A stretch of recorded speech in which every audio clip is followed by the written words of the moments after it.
what's going on. So we're in Wyoming. We've had a tough hunt. We're killing, let's see, we've located 4 sets of coyotes, believe it or not, in 3 days. And I just killed a double, so I killed the whole set I located there, and I killed one the day before yesterday and one the day before that. We just ain't locating coyotes.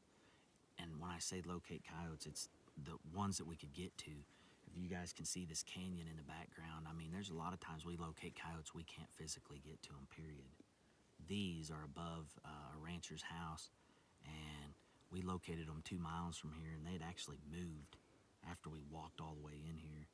And I ended up killing them both on the other side of this canyon. It was 250 yards, pretty well a chip shot.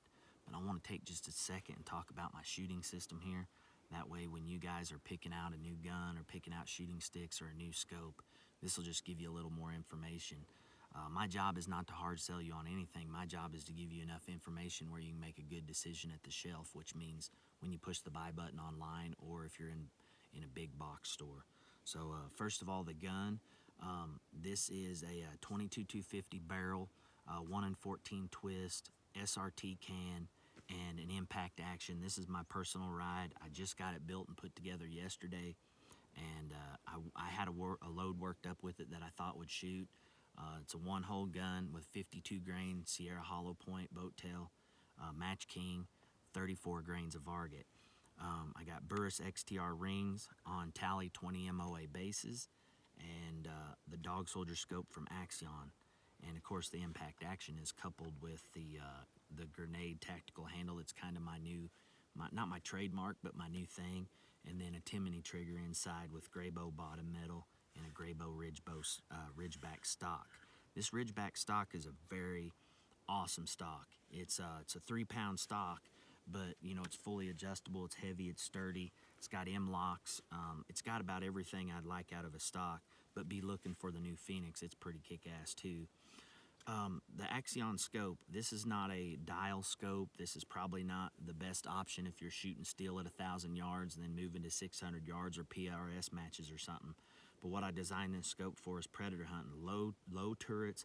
Even though you can take the cap off and you can click, it has good trace, everything's good. But it was designed with low profile knobs, that way it's in and out of the rifle scabbard really quick. It does have side focus, 50 millimeter tube or bail, 30 millimeter tube, and it's a 4x16. What I like about it is the mil dot reticle. The mil dot reticle allows me to make shots. This shot was 250 yards, actually both of them, so it's pretty well a chip shot. I'm dead on at 200 yards. I'm a little low, so I just held over just a little bit at 250. But at 300 yards, I'm 5 inches low, and at 300 yards, 1 mil dot is 9 inches. So pretty much the dot at the top of his back and a dot at his belly, I'm going to hit him at 300 yards and not even have to try hard. So I really like that mil dot reticle, and be looking for videos to come on the mil dot reticle. Probably the most important, even though I love talking about my gun, because I built it, you know, Dog Soldier Armory is alive and well. We're over 30 guns strong, and some of them we're building, some of them we're just gunsmithing on for people and stuff, but we're really putting on a good show with the guns. But probably the most important part of this scenario is my shooting sticks. If you go to Coyote Calls, this is what I call the Dog Soldier QD combo. It's adrenaline sticks from Bog, and it's coupled with their, I think they call it the switcheroo QD mount. And you can buy it all in one package at the website. That's how you buy it. And I really like it. It's not clamped on my gun 100% of the time, because all I can do, I can slide it out. If I get into a bad situation, all I have to do is lift it out and I can swing around. You won't believe how many coyotes I've shot off my camera guy's shoulders, especially since I'm shooting suppressed, so you can get them sticks off your gun. There ain't no big shoebox under your gun. I don't know about you guys, but I freaking hate being locked up. I don't know, it's something about my head. It's not claustrophobia or nothing. I don't like being clamped down. That's why, unless I'm night hunting in pastures in Colorado, I don't like to clamp down. I do like to clamp down on mule deer and elk and stuff like that. If I'm shooting 600-700 yards, they really work good. But in this situation, I'm aiming this way, and I had to twist all the way around. And these sticks, look at this, these sticks allow me to do that. And I can just flip that in and out, adjust. I've used these sticks so long, I knew all I had to do is widen up and put like that, and then these coyotes were right in my scope. Look at this. I actually have a 4-point situation right here. 2 sticks, elbow on this knee, which is stationary on the ground, and elbow on this knee, which is stationary on the ground. And with the ridgeback stock, I have a really good weld to my cheek. It couldn't get no better. I mean, if I would have missed these coyotes, I would have been so embarrassed. I would have showed them to you, but I would have been embarrassed. You don't have to buy a $3,600 gun. You don't have to buy any of this stuff to coyote hunt and enjoy your time. But if you want to be successful and you want to make your time count, make sure you're comfortable with what equipment you use. Don't use shit just because it's cool to other people. Don't clamp up on a tripod just because the other people are doing it. Guys, I'm telling you what, unless you're really experienced, if you start locking yourself up to shooting sticks and start locking yourself up to situations, it's going to cut down on your ratios. You want to get shit right the first time, and that way years to come when you get more experience and more experience, like me, I'm 25 years I think strong now, hunting predators and being successful at it. But I learn every time I'm out, and I learned today that I love this system more than my truck probably right now.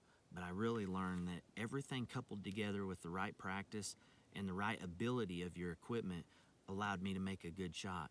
If I would have had shooting sticks that wasn't adjustable, if I would have been clamped up, if I didn't have something I could kind of twist around on and do my thing, I would have been in a bad situation, which would have made me pissed off.